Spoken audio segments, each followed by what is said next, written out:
We should also recognize whoever else is on the call at the moment. We have Fire Chief Pellerin with us. Yep. And we have one citizen who is logged on and watching, Ms. Olson. We also have Dennis Quintal, our town engineer, and Mr. Geyer, who is the engineer for one of these projects. I forget which, probably the first one. Correct. That would be correct. Okay.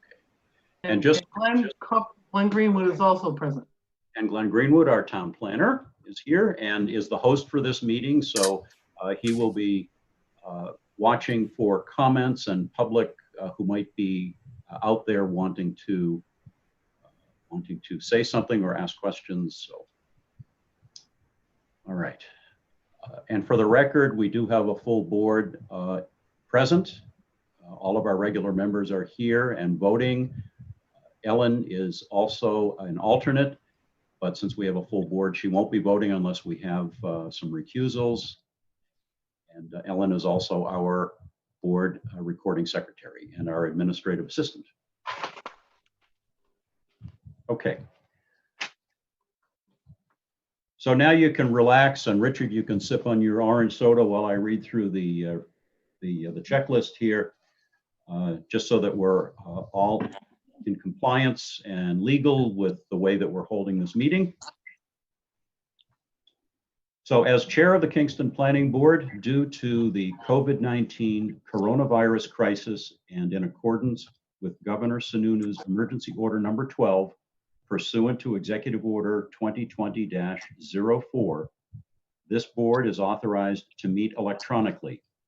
Please note that there is no physical location to observe and listen contemporaneously to the meeting, which was authorized pursuant to the governor's emergency order. However, in accordance with the emergency order, this is to confirm that we are providing public access to the meeting by telephone with additional access possibilities by video or other electronic means. We are utilizing the Zoom platform for this electronic meeting. All members of the board have the ability to communicate contemporaneously during this meeting through the Zoom platform, and the public has access to contemporaneously listen and, if necessary, participate in this meeting through dialing the following phone number, which is area code 929-205-6099, and using the password 164368. The password and the phone number and such are all located on the legal notice. They're also on the town's website under the agenda for this planning board meeting. There's also the possibility and option for the public to log into the website as Ms. Olson has.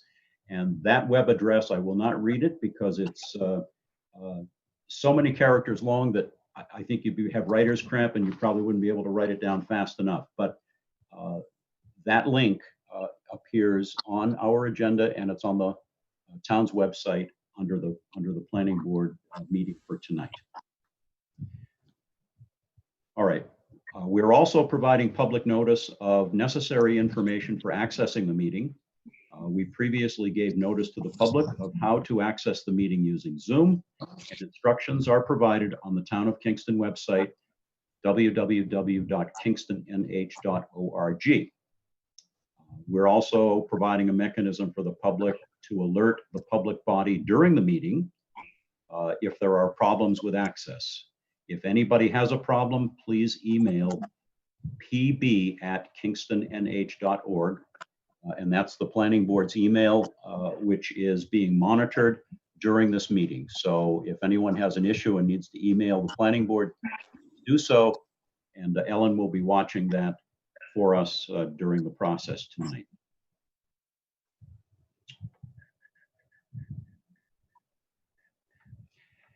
And the final item on this is that in the event that the public is unable to access the meeting, we will adjourn the meeting and have it rescheduled at another time. Please note that all votes that are taken during this meeting shall be done by roll call vote. The meeting will begin by taking roll call attendance, which we have done.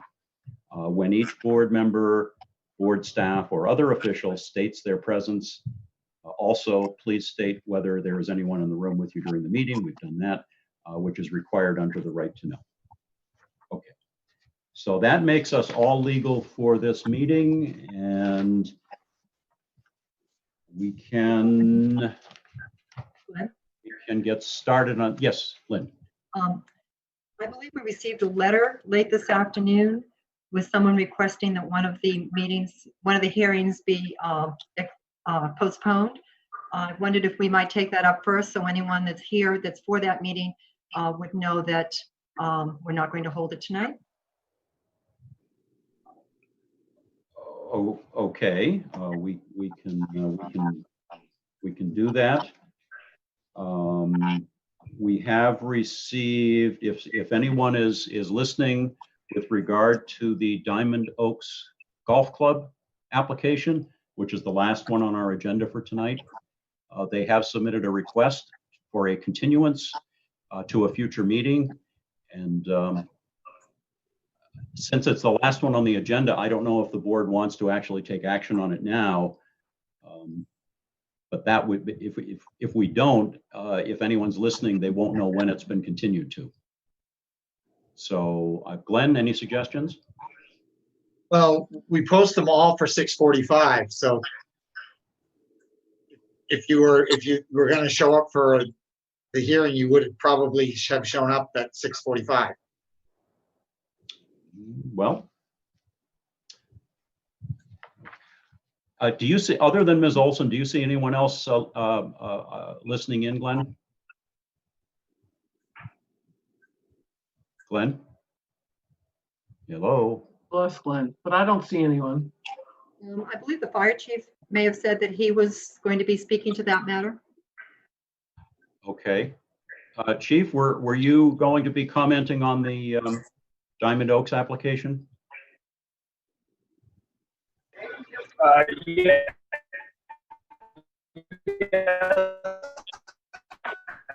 But I'm Can't make out what you said. Maybe you could write it in the chat and Glenn can read it to us. And Graham, we did get a email from Charlie Zilch today that said that he had met with you and SFC and there were some changes and things that he had to address. If that's somewhat some of the things you want to tell us. But Graham's muted right now. And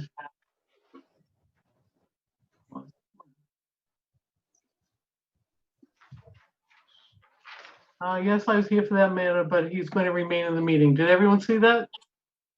Says, yes, I was here for that matter, but I will remain in the meeting. Okay. got it. Great. So Lynn, are you still asking if we would take up this action on the continuance now? Yes, please. Okay. So if the board is all right with that, we'll take that item up now just to dispense with it. We have a letter dated June 24 from Charlie Zilch, the project manager at SEC and Associates, representing Diamond Oaks Golf Club. Dear members of the board, please accept this letter as a formal request to continue review of the above amended site plan application to the next available planning board hearing date. Also, please extend the 65-day review period to cover the next meeting date as well. Thank you for your consideration.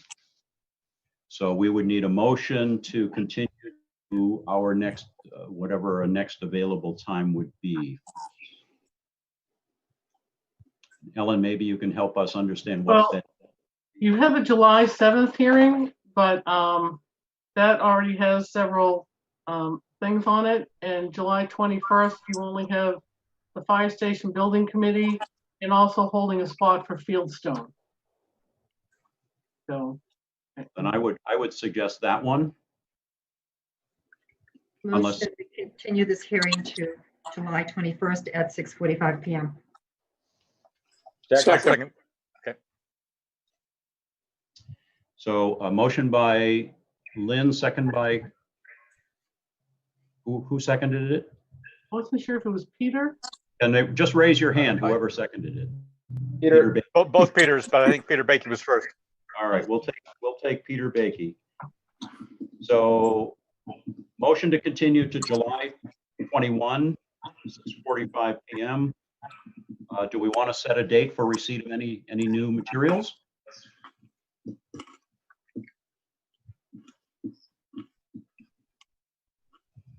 Are you looking at me? Well, I think Lynn is getting her calendar. With materials received by noon on July 9th. is that requirement 2 weeks prior to the meeting? That's It is to try and get all the department heads to make comments and get them back to us and get Dennis to have comments to get back to us. Okay, we can probably address the comments later on in this meeting. We can talk about that under new business. Thank you.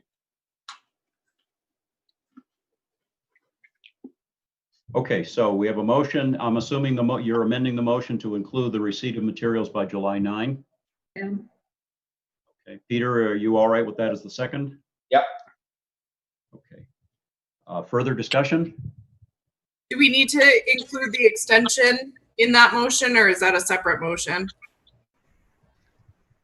I'm Here, assuming, well, I'm assuming that since that was the request we're responding to, that it includes that, but even if they didn't ask for it, by virtue of, even if they didn't mention it specifically, by asking for the continuance, they de facto have authorized the extension to that time. correct. Sorry, Glenn. No, you said exactly what I was gonna say, so. Okay. Other questions under discussion? All right. Ellen, would you please call the roll for this vote? Glenn Koppelman, Yes? Peter Coffin, Yes. Richard Wilson, Yes. Lynn Merrill, Peter Bakey, Yes. Chris Bashaw, Yes. Robin DeGuay. Yes. That was unanimous, I believe. Yes. All right, thank you. Okay, let's go back to the beginning and take on our first public hearing. It's now 6:45. And it's for Hanoverian Holdings LLC, 1 Liberty Lane, tax map R33, lot 21-1. And the applicant is proposing an expansion of an existing parking lot. This is a continuation, I believe, Glenn, is that right? That's correct. Yep. There was, I think the last time we met, there was a question about meeting the vegetated buffer requirement, and the applicant has since gone to the Zoning Board of Adjustment and received a variance. Indeed. And submitted the revised plan to show that vegetated buffer, the additional plantings. And so why don't we turn it over to Mr. Geyer to explain to us. And the board, by the way, has received copies of the plan. Barry, if you want to show anything, you're certainly welcome to use your share screen function for us. Thank you. Right. Thank you, Mr. Chairman. My name is Barry Geyer. I'm with Jones and Beach Engineers for the applicant. As indicated, we're here tonight for site plan approval for a project located at 1 Library Lane. I'm going to share the plans here. The intent of the project is expand the current parking lot to provide an additional 29 spaces. The site currently has 63 spaces, and the expansion will bring it up to 92. As the chairman said at our last meeting, the requirement of the 50-foot vegetated setback between the residential excuse me, and commercial uses was discussed in detail. Since that meeting, we attended the June 11th ZBA meeting and obtained a variance allowing a buffer less than 50 feet between the residential and commercial uses. So now each of the two sites, our site will contain a 25-foot vegetated buffer along the edge, and the residential project proposed will also have a 25-foot vegetated buffer. In addition, let me just zoom up a little bit. We have included a line of arborvitae as well as shrubs and a stockade fence along the northern property line to augment the vegetated buffer. We have also updated the plans to address the issues that were discussed at the last planning board meeting, and all the comments and questions from the town planner and town engineer. Most of those were details or notes that were added. We did add show you on the next plan. We did add a pre-treatment device before the existing infiltration basin. We show the location of the existing septic system, show the location of the signs, and and located the shed correctly on the plan. So with that, definitely take any questions the board may have. Is the notation of the variance now on the plans? We actually resubmitted the plans before we obtained the variance, so that would be a condition of the approval. If the board decides to approve the project, we can add that to the plans. Okay, right. If you want to, does the board need to see this plan up on the screen any longer? Not I. All right, why don't we take it? Okay, beautiful. All right, thank you, Mr. Geyer. Questions from the board?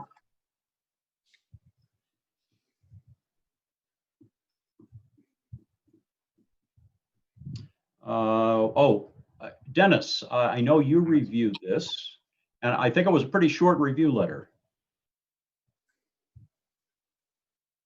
Yes, sir. I reviewed the plan, and all my previous comments were addressed, so I didn't have anything more to add to this.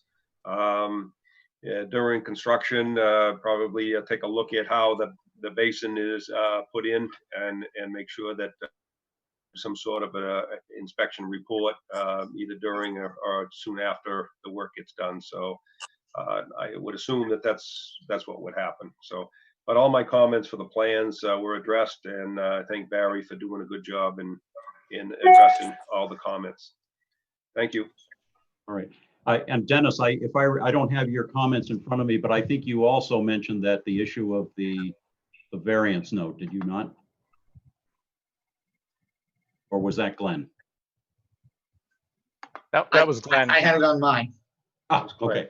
Yeah, that was Glenn. All right, thank you, Dennis. Glenn, anything on this that you'd like to add? That was the only thing. They addressed all of my issues with their changes to the plan. And we just typically ask that any variances or get put on the plan. So in this instance, that decision should be included. Okay. All right. We do have some comments from town departments, so why don't I read those, and then I'll turn it over to the board for discussion on this. The health department has a question. It says, is parking... Well, here again, I'm having trouble reading the writing. It looks like, does parking mean more occupants? Would this change lot loading? I guess that's, so it's a question of well, I guess it's self-explanatory. I'm going to let you think about that one, Mr. Geyer, while I read the others. The building inspector would like to show handicap parking space as van accessible, quote unquote, with proper signage and dimensions. And we have a comment sheet from fire department indicating that they have no particular comments on the application. And that that is all the department comment I have. Mr. Geyer, could you address the question from the health officer? Yeah, we do anticipate additional office workers in this, and that's the reason for the expansion. We're proposing 92 parking spaces. Our septic system is designed to provide septic for 160 office workers. So we're well within the range that's reasonable for this. Okay. Dennis, would you concur with that?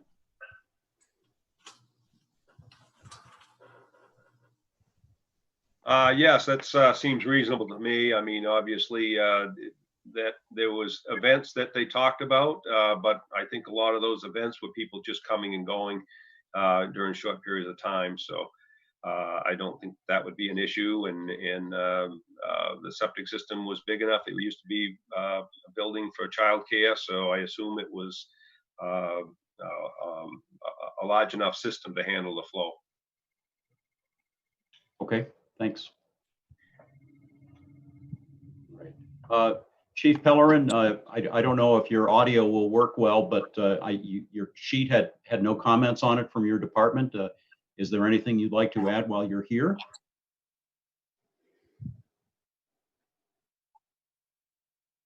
I'm not seeing any action there. Okay. Questions from the board?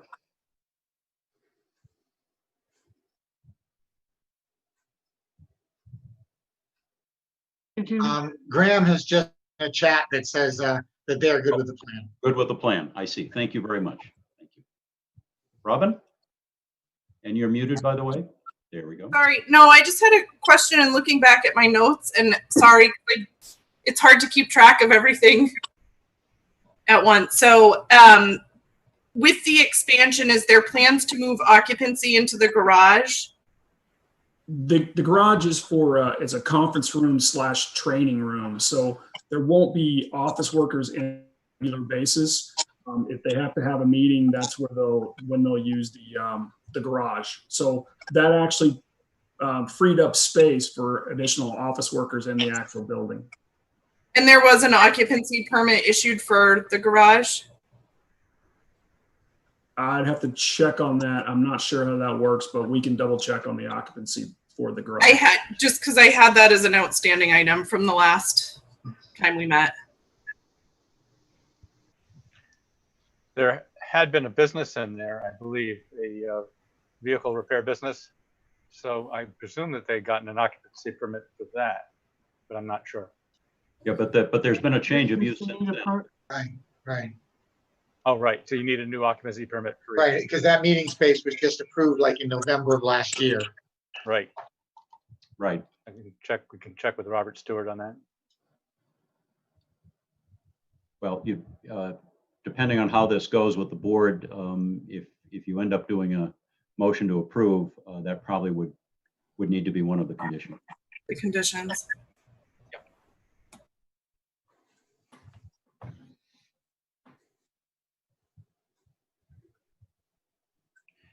Anything else from the board?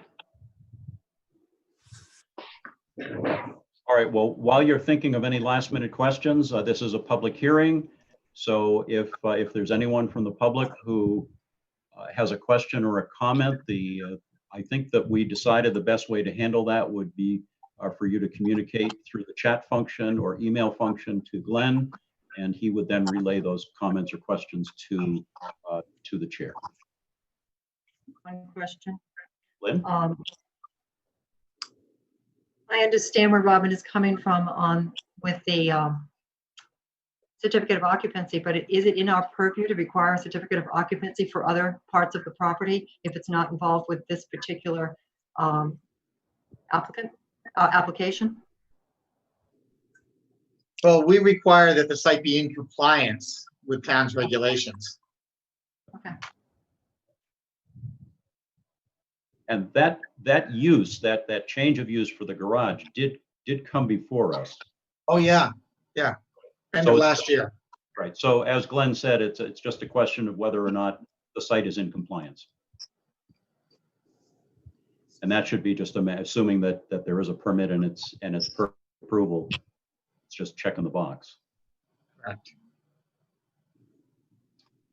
Glenn, are you seeing any? Oh, Richard's raising his hand. I just want to say if there's no other comments, I'll make a motion. Well, okay, hang on. Glenn, do you see anything from the public? I do not. All right. Okay, Richard, go. I'll make a motion that we approve this based on the ZBA's findings being added to the plan and the garage having an occupancy permit. Second. Okay, motion by Richard, second by, was it Chris? I think it was Chris. Yeah. All right. One question. Do we want to call it a garage or do we want to call it a conference building? I'm just thinking it's not a garage anymore, it's a conference building. That is correct. Point. I'll say conference building. Okay, so we're amending the motion just to make sure it's clear that that separate building that we had discussed in a previous application is a conference building. Was there also storage? I don't know if that's important to specify, but there was storage on the second floor, right? There was storage space approved for that conference. / storage center. Correct. And I'm assuming, Glenn, that we dealt with jurisdiction when we handled this back in March. We did actually. I checked earlier today and we did invoke jurisdiction. Okay, March. No, it wouldn't have been March. It would have been February. No, it was actually March 3rd. Oh, okay. It was March just 3rd. Just before we shut down. That's correct. Okay. All right. Anything else we need to add to the motion? Any timing issues? No. Ellen, are we missing anything? I don't think so. Okay. I mean, giving it 120 days is appropriate. Which is what? Is that what it would be unless they ask for something different, or would it be 90 days? The board, it's at the board's pleasure, sorry. Board's pleasure. Mr. Guyer, do you have a preference for how long the conditional approval is, the time for meeting the conditions is issued for? We expect a quick turnaround, but I do have to check on the occupancy permit just to make sure that was all handled correctly. So 120 days would be great. I know they want to construct it. They wanted to construct it already, so they're itching to go. Okay. I will add that to the motion. All right. And the seconder is good with that? Chris? Yes. Okay. All right. Ellen, have you got all those pieces and parts? I have motion made and seconded to approve the application based on the ZBA findings being added to the plan and an occupancy permit obtained for the conference / storage building, formerly the garage. And to meet the conditions of approval within 120 days. Okay. I have thumbs up. Very good. All right. Any further discussion from the board? All right. Ellen, would you please call the roll for the vote? Sure. Glenn Kopelman, Yes. Peter Coffin, Yes. Richard Wilson, Yes. Lynn Merrill. I think she said yes. Yes. Thank you. Peter Baiki, Yes. Chris Bashaw, Yes. Robin DuGuay. Yes. Okay. Yeah, that sounded unanimous to me. But All thank right. you very much. Mr. Guyer, thank you. Thank you. Have a good night. You all as well. Thank you. Okay, I'm going to read the legal notice for this next one, and then I'm going to turn it over to Glenn for a bit of explanation.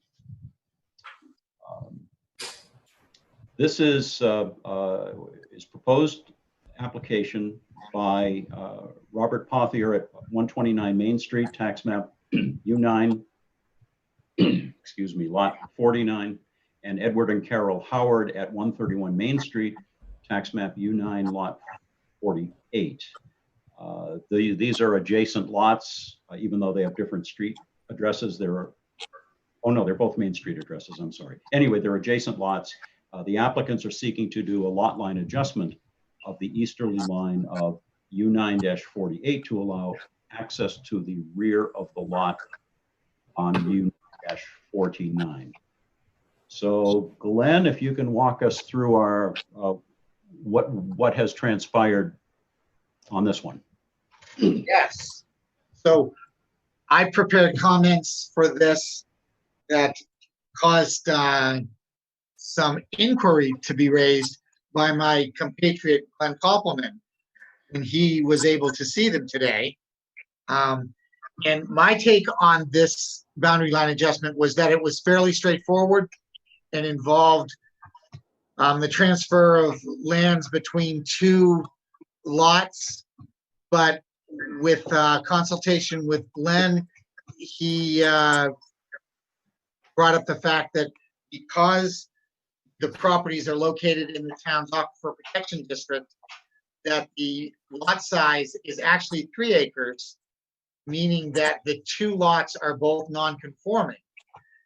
The issue being the planning board on a boundary line adjustment does not have the right to create a lot that's more non-conforming than it starts.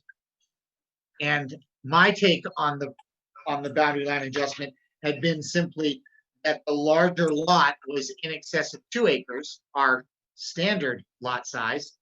And even though it was losing 3,000 square feet, it was still a conforming lot.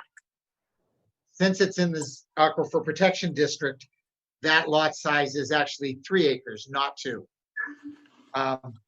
Not being willing to just allow that Glenn was right on this today, I asked him if it was okay if I spoke with Sumner Kalman about it. And Glenn allowed me to do that. Sumner was happily, for me, not in court, and was able to take the inquiry. And alas, he agrees with Mr. Koppelman, not with Mr. Greenwood, that that aquifer protection district makes these lots non-conforming. So the long and short of this is, this requires ZBA action, which is something the planning board can't presuppose. So our tact in history has been not to just deny this and send them to the ZBA, but to actually continue it to a time that allows the ZBA an appropriate time to respond and do their activity on it. And the real basis of that is it means that we're not making them reapply and incur all those costs a second time on the other side of the ZBA's interaction. So the long and short of it is, we can't act on this, although as I'm seeing in my list, there is nobody here to represent the applicant unless Ms. Olson was taking that part. But I think she's in a butter to these properties, not a principal in this action. That is correct. I'm here to vehemently oppose. So the last time I spoke with Mr. Plothier was on Monday, and he was going to be joining us. All right. Well, I mean, given the fact that the applicant is not here, we can't. Well, it makes it more difficult for us to take some sort of action. It usually is an agreeable thing between the board and the applicant as far as how we proceed. And Glenn and I talked about this. Just a second, Dennis. Glenn and I did talk about this a couple of times today, and sort of worked on it so that we'd have something to present to the board. And he and I both agreed that, offering the applicant the opportunity to continue this to a time and date certain into the future, and give them the opportunity to, if they chose to go to ZBA, that they'd have that time and not have to reapply to us. The applicant also would have the option to just withdraw the application if they so chose. But that would be their choice. And usually the applicant would be here to present, and we could ask them how they wish to proceed. Dennis, you had your hand up first.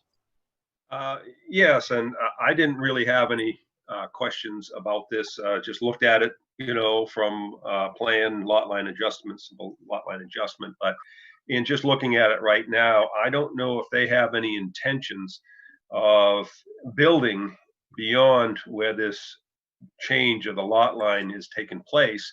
And if they did, I'm not sure they could get a driveway through that narrow stretch. I think it's probably close to 20 feet wide, this narrowest point, and driveways are supposed to be 20 feet from lot lines.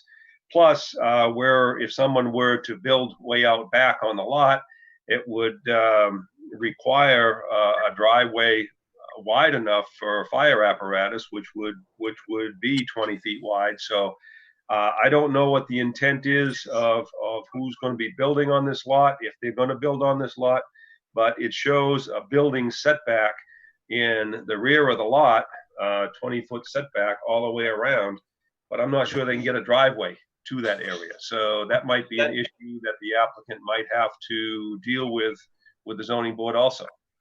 Well, that was going to be another issue had we gotten to the point of actually having a hearing for this, because it's my understanding, and I believe Ms. Olson just added in on it, that the intent is to build back, which means they'd have to put access through that, which is why they were looking to widen that little gap anyway, so that they could have access.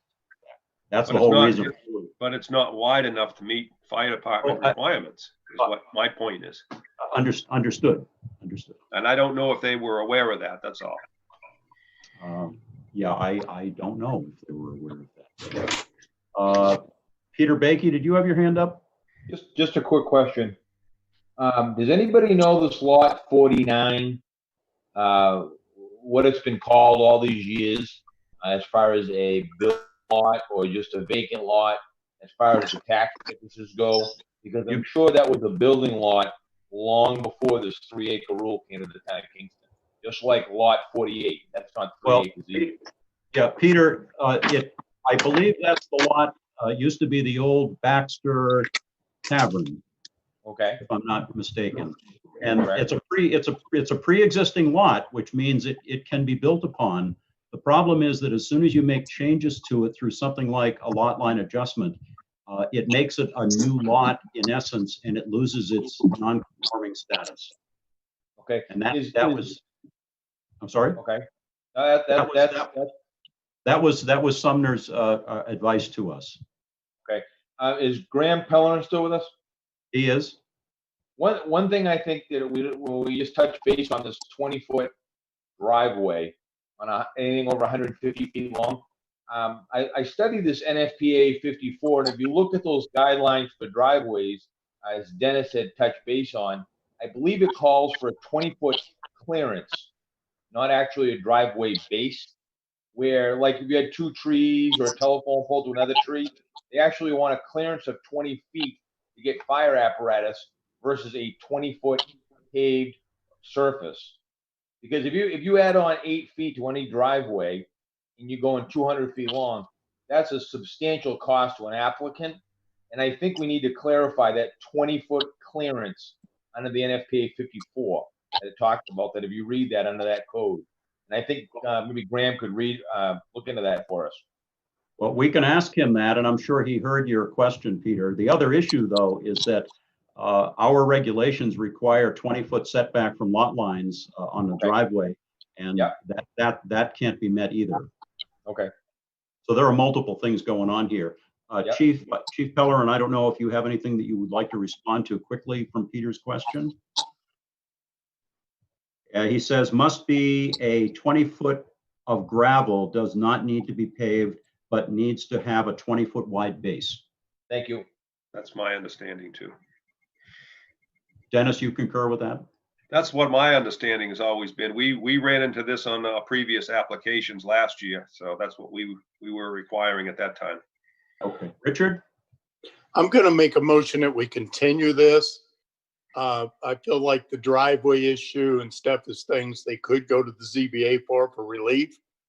And I feel it was probably our mistake, maybe for not catching this and telling the applicant that it was an issue. So I think we should continue it on their behalf. give them a chance to decide what they want to do. If they want to drop it at that point, they can. So is the motion to continue it to what date? Whatever Ellen says is available. Well, we have to give clearance for the ZBA hearing. Right, so it wouldn't be until August 18th because I think the that's ZBA, correct. yeah, That's the fine. ZBA's already posted July. That's fine. August 18th it is. At 6:45? That's fine with me. And a date for new submittal of any materials? 2 weeks before, whatever the standard date is. If we're going to do that, I believe we have to go beyond August 18th then, because the ZBA meeting is going to be roughly 5 days before our hearing. Okay, then go to the September date. Hang on. That'd be September 15th. With Okay. materials due by September 3rd. Well, you'd have to put September 3rd back on the calendar because it's not on it now. No. She said Oh. with materials being. Oh, I apologize. I'm having trouble hearing you, Lynn. You're a Yeah, little low. she was standing up for us. Okay, material by September 3rd, hearing for September 15th. Motion to continue. I'll second.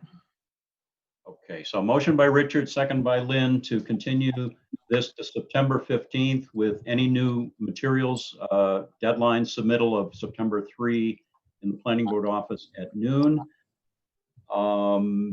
And between now and then, Glenn, you'll be back in touch with the applicant and explain the situation. Yes, and they will then have the option to, they can choose to go to ZBA, or they could choose to perhaps withdraw the application if they don't want to move forward with that. correct. Other questions from the board?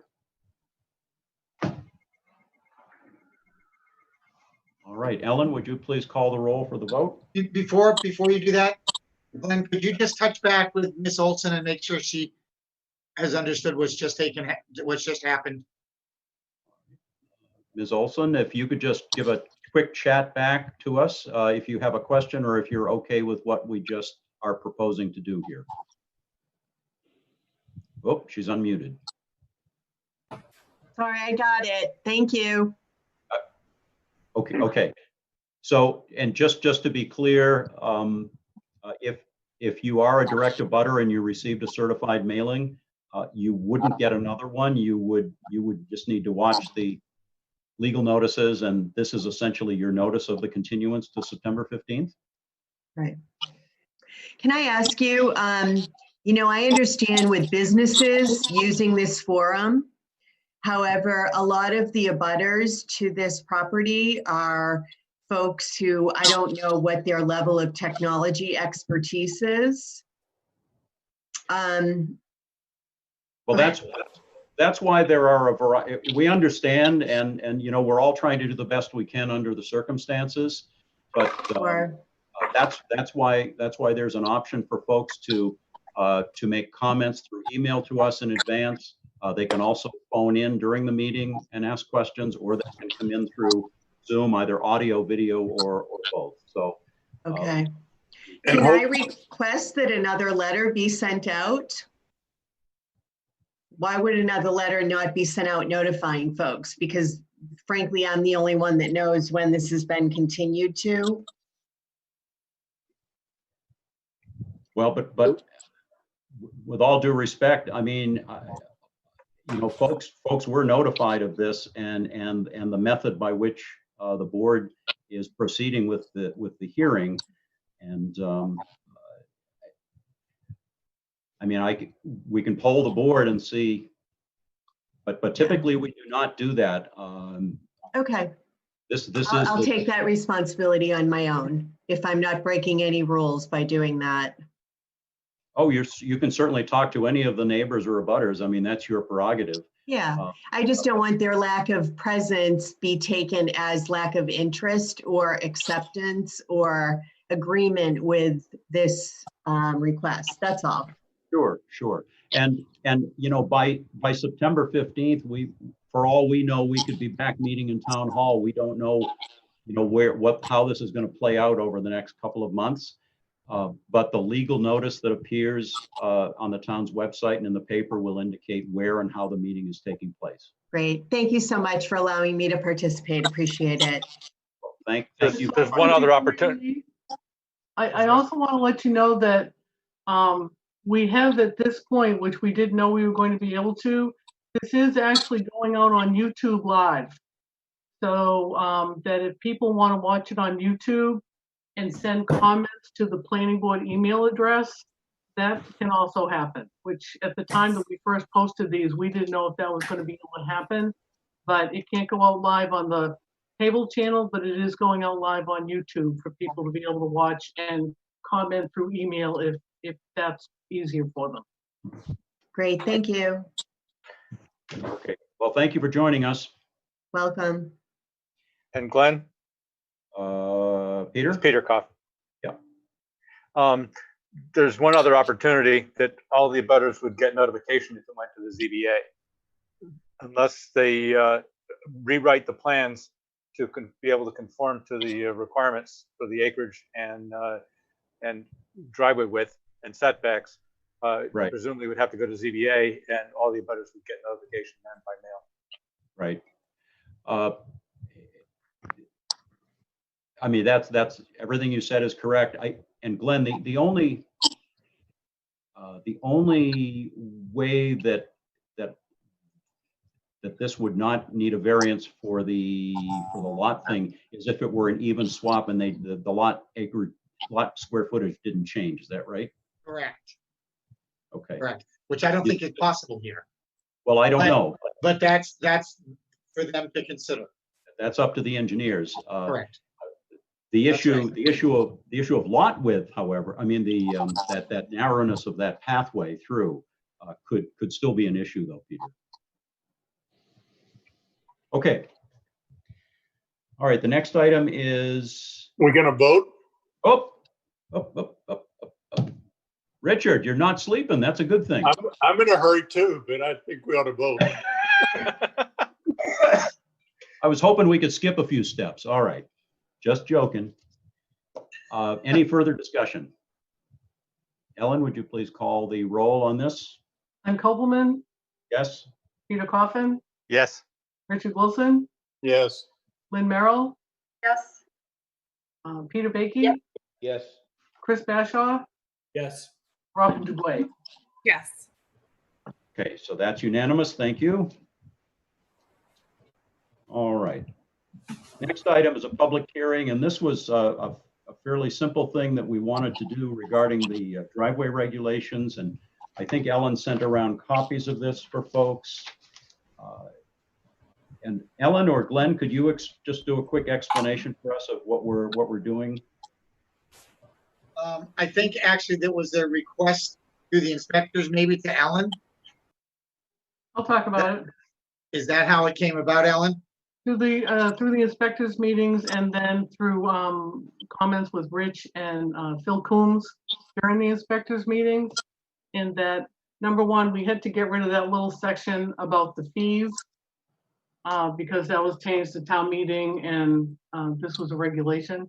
And the other part is that they wanted to make sure they found out that through the state driveway permitting process that the state only cares about it a certain amount of feet off the state road, and anything else to do with the driveway is actually through the town of Kingston driveway permitting process. So they wanted to make sure that it says something that all driveways in the town of Kingston need a permit.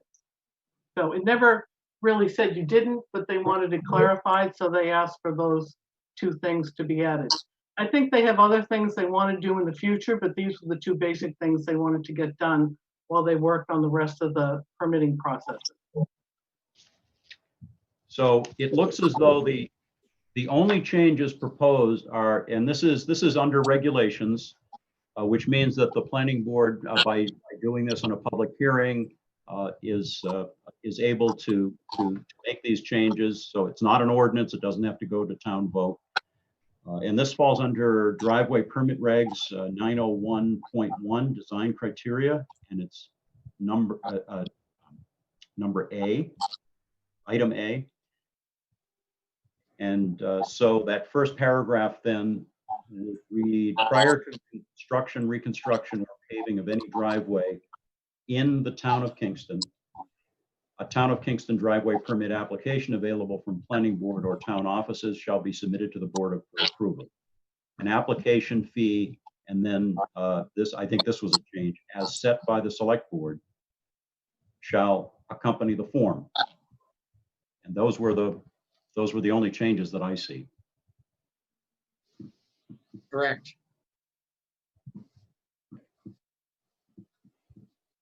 Discussion from the board? Motion to approve as written. Well, if you could just hold that motion for a second, Richard. Okay. This is a public hearing, so I just want to make sure that we, if there is any public out there, that we give them the opportunity to do so. Glenn, do you see anyone? I don't see anyone on the screen. I see no one. And Motion to approve as written. All right, I'm closing public comment on this. And we have a motion from Mr. Wilson I'll second it. to approve this Chris? change to the driveway regulations. Who seconded Sorry, that it? was Peter Coffin. I'm seconding. Oh, okay. Motion by Richard, second by Peter Coffin. Oh, Discussion. What, Ellen?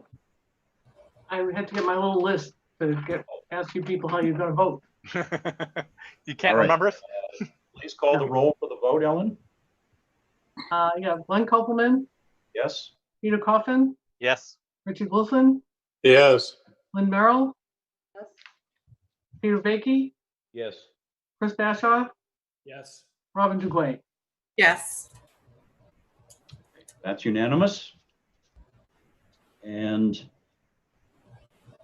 so we are at the point, we have a note that Richard wants to speak to the board. So Richard, you've got the floor. Back to the Tormeo property. Monday night, I brought it to Slackman that they were cutting within the buffer, that their logging road was 136 feet roughly from houses, and requested that we send a letter to Tormeo Industries to cease and desist all cutting into the buffer. The response from the other selectmen was that I get a request from the planning board to enforce that action, as it is a planning board rule that they are violating. I'm not sure I agree that that's needed, but that was what they wanted. All right. If the board is so inclined, we should take a motion to do that.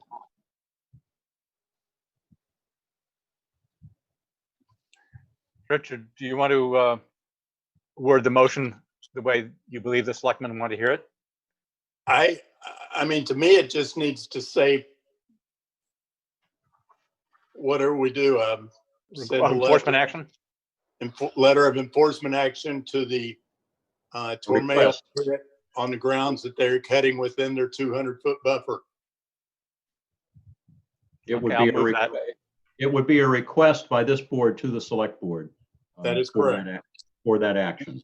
And I'm doing that based on the fact that Glenn hasn't found out any new information from the mining industry.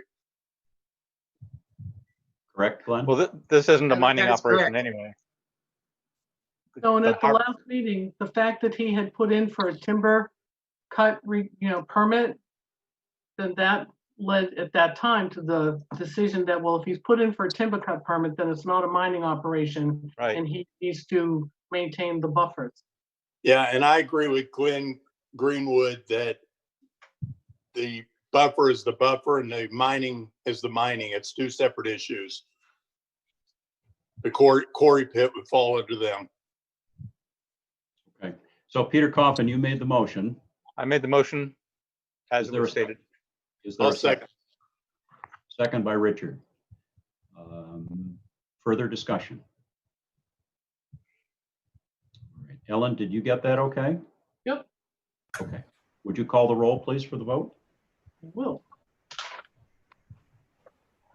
I added to the motion for the Tormeo property. Oh, good That has point. been assumed during the discussion, but I added it. Before we do this, before What? you do that, Ellen, Oh, sure. Glenn, there's someone on the phone. I don't know who it is.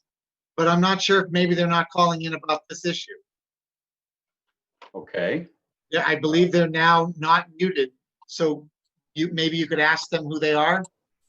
I'm looking on the screen. It looks like a 978 number 265-2519. Could you identify yourself, please? So my name is Kim and my last name is Weeks and I live at Mulligan Way in Kingston. And I just get the notifications and I was curious as if something has gone to vote yet. So I don't really know where things are at, but I just did get on to the call. This is for the Diamond Oaks application? Yes. Okay, we dealt with that right at the beginning of the meeting.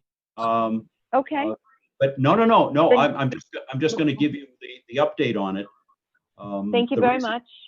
The reason we dealt with it is that the applicant has requested a continuance to a future meeting. Okay. And so the new date for that meeting is July 21st. Thank you. At 6:45. Thank you very much. I appreciate that. I'll get notification from the town. Thank you very much. Bye-bye. Sorry to interrupt. No, you won't get, Oh. no, hang on. When an application gets continued at the board like this, you won't receive another certified mailing. This is actually your notice of the continuation. Well, I don't get a certified mailing because I'm actually part of a condo association. I actually go on and I'm part of the Kingston emails. So that's how I stay in touch with what's going on in town. Okay, well, then the condo association, if they received certified mailing, they wouldn't receive it again the second time. Because the notice of the continuance happens here at the meeting. Okay, great. But the legal notice in the paper and the agendas and so forth on the town's website will reflect this new meeting date. Perfect. That's what I look at. Thank you so much. Thank you. Bye-bye. Thank you. Sorry, Glenn. I just wasn't sure who that was coming in. Well, no, that's good. Because I was not watching that. So. You were about to take the roll call vote. We were about to do the roll. Oh, everyone ready? Yes. One quick Glenn question. Copeland? Whoa, hang Oh, on. sorry, Peter has his hand up. All right, just a quick question. How is this the cutting brought to the planning board? How is this information brought to us? By me. The Board of Selectmen. So the Board of Complaints Selectmen. on Jericho Drive. Hang on. So the Board of Selectmen is the enforcement officer in the town. They brought it to us, asking us to write a letter. I guess I'm kind of confused. We shouldn't even have to get involved. The Board of Selectmen is dealing with it. So why are we requesting it if the Board of Selectmen brought it up? They're the enforcement officer. What I was told is typically when it's a violation of a planning board rule, the planning board asks for that to be enforced. I don't know that I agree. I don't know that I agree with it, but that's what they said. Yeah, I think that's a little different. Well, there has been history in the past when the planning board has raised issues of possible nonconformance and violations and so forth, that before the selectmen when it was raised by the planning board, that the select board wanted us to provide a written request for them to follow up on it. So the written request should actually state that it was brought to our attention by the select board, and they request us to give them a letter stating that, yes, in fact, it is a violation. Actually, what initiated this whole thing. Actually, that's not true because the residents of Jericho brought it to me. I brought it to the planning board first last meeting. I misunderstood you. I thought you said that the selectmen brought it to us. No, I brought it last week, and then when I went to the selectmen to get enforcement, they said it needed to come from the planning board. Okay. Oh, okay. All right. Just clarify that. Thank you. All right, Ellen, would you please call the roll? Sure. Glenn Copeland, Yes. Peter Coffin, Yes. Richard Wilson, Yes. Lynn Merrill. Did you say yes, Lynn? I'm sorry, I didn't. No. I looked away. No, No on the. on the question. Okay. Oh, gotcha. I wasn't even sure what we were voting on anymore. Peter Baiki, I'm gonna abstain on that. okay. Chris Bashaw, I'm gonna abstain as well. okay, so we have 2. And Robin DuBois, Yes. okay, so it was Peter, and Chris, and Lynn was the no. We had Okay. 1 no, 2 That was abstentions. Lynn. And Peter and Chris abstained. Right. So, I got it. And 4 in favor. Does that come out to the 7? Yes, Glenn, Richard, Peter Coffin, and Robin, I believe, voted yes. yep, I got it. Okay. All right. So the final vote, 4 in favor, 1 opposed, and 2 abstentions. So the motion carries. All right. Okay. Peter Baiki, unmute yourself. You said you had something you wanted to bring to the board. Just a quick question on the comments. So if I'm not mistaken, we require the applicant to have their final plans to the board 2 weeks prior to the hearing. Is that correct? Yes. Yes. 12 days. So what I'm confused about is I'm seeing a history that we're receiving comments from the board the morning of the meeting. And I don't know what about everybody else on the board, but I have to work. So when I come home and I plug into my computer to get on this meeting, I'm seeing comments that came in at 6:30 in the morning. And I'm thinking that possibly if we're requiring these people to have the applicant's information to the board 2 weeks prior, maybe we could have the comments from these people a little earlier and the applicants could have them a little earlier. So maybe we could have some answers for the time of the meeting. It would kind of like fast forward. So we have a chance to look at all this stuff. Maybe I'm mistaken, but if they have 2 weeks, they have to have it in prior to the meeting. I think we should, as a board member, have the comments in a little sooner than the day of the meeting when we can't even review them during the day. All these comments I see today, I've never even seen them before.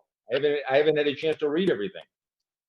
I agree with Peter. I think last week we had some hostile people, not because of the comments, but because of the timing of the comments. Correct. I personally can tell you that I don't have the time to read them when I'm working during the day. When we have a meeting tonight, some of these comments are very, I think, important. And I'm sorry, but I don't have time to read them during the day. Yeah, I can certainly do a better job of getting them to you sooner. Absolutely. I'm just thinking not only us as the board members, but the applicants as well. They could actually have a chance to see them to maybe have an answer for that night of the meeting when they're sitting in front of us. So we're all sitting there looking at it together. I mean, I think they go, some of these people really work hard to get these comments and their plans into the board 2 weeks prior.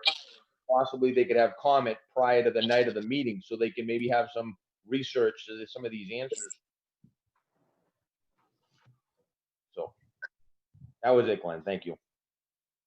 All right. I see Richard has a thumbs up there. So there are 2 issues here that I see. One is the timing of getting the board the comments from, in this case, Dennis and Glenn. And could that be done sooner? Glenn has already indicated that it can be. I certainly can also. I'm certainly make an effort to do that. All right. The second part of the question about getting these comments to the applicants is something the board needs to decide upon because our practice is for the board to see those comments first. And I understand the reason for wanting them to have them in advance. I know that it would streamline the process, but if the board wants to do that, it should be a decision of the board because that has not been our practice. Maybe I could ask some of the other board members. I think we've had the same conversation before. We trust Glenn. We trust Glenn. We trust Dennis. We appoint them to that position. We hire them or whatever. And when it goes to the applicant, hey, just to let you know, this is what we're looking at. It's not cast in stone because the board has to discuss it. but these are some issues you may want to look at prior to the meeting. So they can show up at that meeting with some knowledge, and versus the night they show up at the meeting being handed the list and saying, hey, what is this all about? So again, it doesn't mean it's a final decision, but it gives the applicant, hey, this is what we're looking at from our engineer and from Glenn, that, hey, just a little heads up, this is what we're going to be talking about that night. So maybe they could come with some answers. And I thought we've had this discussion before in the past. Well, we have had the discussion, Peter, but if I don't think that we came to a decision, so at least I don't recall that, but why don't we open it up for discussion? Glenn, I think we had Crawford's agreed got his that hand we up. were maybe going to entertain it with the new board, and then when the voting happened, and then COVID-19 happened, and we hadn't seen each other in months. But Yep. I'm on the same page with Peter. I would love for them to get it simultaneously with us, and if there just needs to be a disclaimer in the email saying that these are items being brought to the board's attention, and the board still has the ultimate decision on some of these. I think that's fine, but I think a lot of those little details would be alleviated, and it would give them time to prepare and have answers ready to go. All right, Peter Coffin, you had your hand up before. I did. Basically what Chris just mentioned is we had the discussion. I thought there was fairly good agreement that even if we didn't vote on it, that we would leave it at the discretion of Glenn to forward them. I know Dennis had felt strongly that he's working for the board and that he sends it to the board. The question is whether the board wants to authorize Glenn to then forward them on after receiving them to the applicants. And I certainly don't have any problem with that unless Dennis feels it would affect the way he's writing the memo to the board. All right, Richard Wilson. I agree with everything everybody said, except I want to go a step further. For department heads, I know that we've had some complaints that department heads are not getting things back in a timely manner. So I think we should give them a deadline. You know, if you don't speak in whatever time it is, 7 days, you don't speak. You know, that they've got, most of them are full-time, department heads are full-time. Now there's a few that aren't, but they should be given an opportunity to comment, but we can't let them wait till the day before or whatever. You know, sometimes those comments are very late. All right, Lynn and then Ellen. I agree with everything that's been said. I know getting the comments the day of the hearing is very difficult for me as well.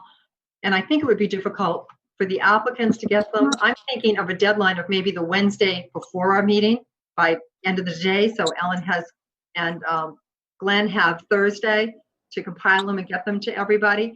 And I do think what's most important is consistency. And when it comes to consistency, we made some exceptions recently. For example, with the applicant that's coming in next week, we actually have had a TRC before any of us have seen the plans. And I understand the applicant made changes based on the TRC. So if they're going to get the TRC information before a hearing and they're going to be able to make changes before the hearing, then I think all the comments should be gotten to them before the hearing. So we have consistency with what we do. Agreed. Okay, Ellen? You need to unmute yourself, please. All right, I did it the other way. Right now, the deadline is the day before the hearing. That's what the board never changed because the discussion was that we don't control how the inspectors do their work. And if we want that done earlier and ahead of time as a priority, we need to get the Board of Selectmen to direct them to do that. We will do that opportunity. We will do that. Yeah, so that was a previous discussion that the board never followed up on. And I need to remind everybody that the 12 days, I don't have the calendar in front of me, but if that includes 2 weekends, that's not 12 days. That's a week for the inspectors to review, oftentimes multiple plans for the planning board to get comments to everybody. So that might mean you need to get them in ahead of time instead of just 2 weeks. if you want to get department heads who aren't really just sitting around the office hoping that a plan shows up before them for things to do. I just want to put that out there that I don't think that it's not doable, but that's going to be a new thing for people to realize that once they get a planning board paperwork in, they probably have 5 to 7 days to make their comments and get them to us. I mean, that's what they have now. And if you're going to make it a week shorter, that's going to impact their work schedule. And I'm not saying it shouldn't be done. I'm just saying you might have a little lag time while they get things readjusted to be able to do it. Well, my comment on that would be that those department heads are not going into the plan of the building. They're going into the plan of the site. So it shouldn't take a long time to look at the site and say this is right or wrong. You know, that's between the board of selectmen and people who work for them. But if you want to tell your department heads that they have to do this before they do other things, that's between the board of selectmen and their staff. But the planning board can't tell them to do that. The board of selectmen is going to have. I will bring that up at the next meeting and report back. Okay. Peter? Yeah, excuse me, Ellen. I don't think any of the applicants that I've seen in the past had any issues with any department heads, fire chief, highway department, police chief. No. That hasn't been an issue. I think when it comes to the engineering with Dennis and with Glenn Greenwood, those comments are the ones that usually are Dennis, maybe 30 or 40 items. Those might be the issue. Then you got Glenn Greenwood. But I'm just saying these are the ones I think they have the issues with, which delays the process, and us as a member not having the time to read all those items. So I don't think it's, like I said, the people that work for the town. It's the people that the board has appointed or hired to work for us. Those are the ones that I'm talking about. Yeah, I recognize that, and I have no problem with anybody requiring anything, but then people started asking all the department comments things, and I just want to put out there that we don't control their work schedule. That will have to be in conjunction with the Board of Selectmen changing those past requirements. Yeah. Dennis? Yes, and I agree too. I think that, certainly I can make an effort of getting the minutes to the board members ahead of time. The only thing is I'd like to comment on is that the beginning of an application is usually when most of the comments are a number of comments, and to be able to have those transferred to the applicant, then they're going to make changes to the plans before the meeting, and it could be very confusing for the board members to have two sets of plans, some that were submitted originally, and then some that were changed and brought in at the meeting. And it would be difficult at that point in time of what's actually being reviewed by the board members. It's my understanding that the first meeting anyways is the start, and if jurisdiction is accepted, the 65 days to review a plan. So I understand, Peter, what you're saying. It would be great to have these applications done correctly in one meeting. No, that's definitely not what I'm saying. We had this discussion before that we're going to give the applicant a notice and saying, hey, don't waste your time changing the plans, but these are some things you're going to want to look at. Okay. Maybe and I'm not debating that. I think that's fine, but I just don't want to have two sets of plans come in and be confusing for the board as well. Yeah. And that's frankly, that was one of the main reasons for doing it the way we've been doing it, is because the possibility of then having two sets of plans, and when it came time for the meeting, the board wouldn't be looking at the same set of plans. There's been some other times when there's been a request by one of the applicants or the engineers to ask the board after one or two meetings to work with me or with Glenn to address the issues prior to the following meeting. And so that's certainly something that can be done, and it's usually requested by the engineer or the applicant's engineer. So when things like that happen, sometimes I'm able to do that directly with them, but without authorization from the board, I don't do that. Yeah. Lynn, and then Ellen. I think When they get the comments, they should be told that we're not looking for another set of plans. But if they read the comments and they see that, these 4 are typographical errors and here they missed the zoning, the zone that the project is in, and that sort of thing, they might be able to come into a meeting and say, okay, I've read 1, 7, 8, 10, 12, 15, and 35, and all of those we'll take care of. And it's just a way of just taking those right off the table, sort of, and we can focus more on the more important things of a plan. Ellen?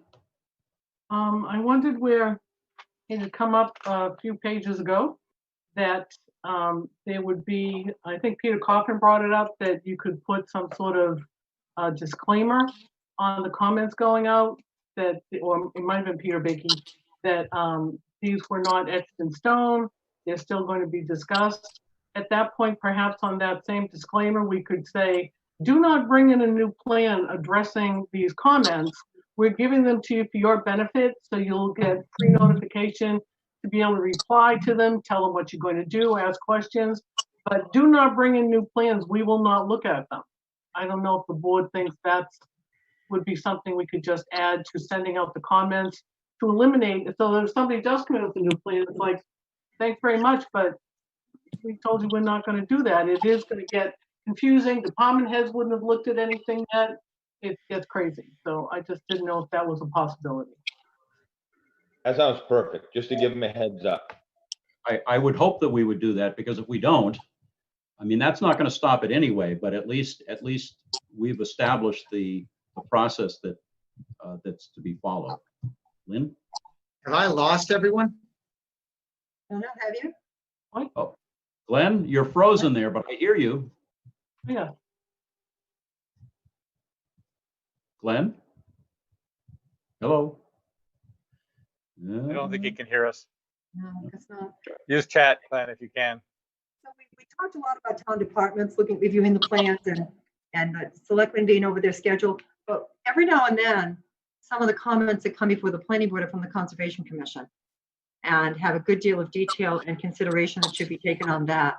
So I think that's another group that we should try to get things in fairly early. So if they have some real concerns, the applicant will know what they are in advance. Ellen, you send out an email when there's plans put in their mailbox? Yes. Okay. I do. Okay. The problem is that sometimes their meetings don't coincide with getting the comments to us much earlier than when we're hearing them, especially when we're off schedule. I realize that. Some of the other ones.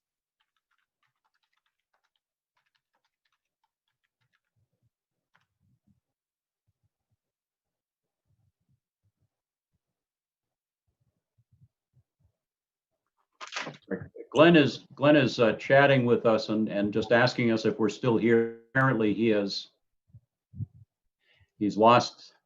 We see him, but I think his connection's probably broken.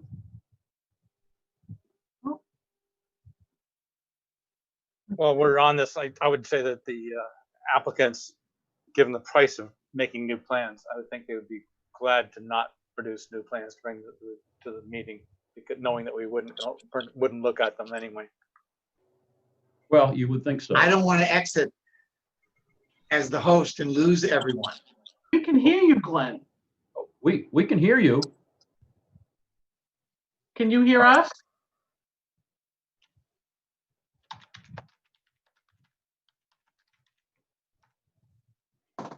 Glenn, do you have the ability to turn it over to me?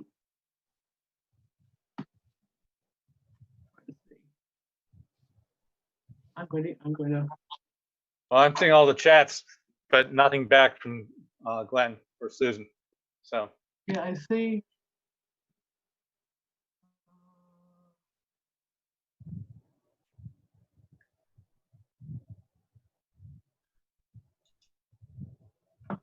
Well, as long as we have Ellen, we can. Yeah, just we can move on with votes or anything. Well, yeah, I think we're almost done anyway, aren't we? I think so.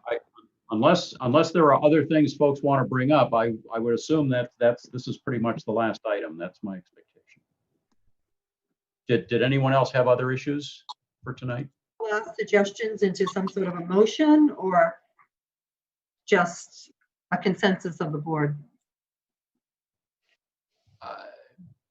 Why don't we let Ellen put these comments in minutes and then approve it by the minutes next meeting and have that as the consensus? Because right now, what I have is that the board is definitely in favor of Glenn and Dennis's comments going out to the applicants or their representatives. I have that Richard is going to speak to the Board of Selectmen about authorizing the department heads to have required comments in sooner than the day before, and he'll get back to us about that. So at our next meeting, we'll probably have the whole thing that if you want to vote it on at the same time, we can get it all written up for the board to vote next time. And in the meantime, if we get anything, I think SLS probably has everything they need anyway, based on, as Lynn had mentioned, going to TRC ahead of time. But that way we'll have that information, and Richard will come back and talk to the inspectors, I guess, on Thursday or something, and make sure this isn't some weird issue for everybody. And we can go from there, I would think. I There's think one right thing. now, There's one thing that Peter Bakey had brought up that was about Glenn G and Dennis getting their comments in early, because especially for those of you who are still working, it's hard to read them before the meeting. So I think we could probably add into your list, Ellen, that that Dennis and Glenn could get their comments in by Monday. I think Lynn suggested Wednesday prior to the hearing, so that people would get them Thursday. So that would give them, if nothing else, the weekend to be able to read things ahead of time. Correct. Is that correct? Did I? Yes. Yeah. Okay. So you'll memorialize those in the minutes, and we'll deal with them at. Just happened. Oh, Are there a ton of people on internet downstairs? We can hear you, Glenn. I just sent Glenn a text. I just sent Glenn a text telling him that we can hear him. But he hasn't responded to that either. Okay. I think he's checking his household to see what the. Yeah, he did respond saying, "I can't unfreeze without refreshing, and I fear I will stop the meeting as host." So Yeah. that's from Glenn G. Right. All right. Well, let's try to wrap this up. So Ellen's going to memorialize this conversation in the minutes, and we'll take it up for a consensus at,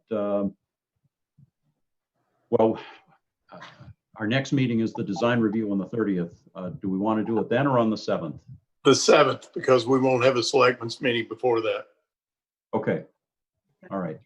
Where is that meeting going to be, Glenn, on the 30th? I'm sorry? The meeting on the 30th. Is that going to be meeting on another Zoom? It's going to be Zoom. Okay, Yep, it is. And the reason for that is that we were having some difficulty getting it set up in a different location.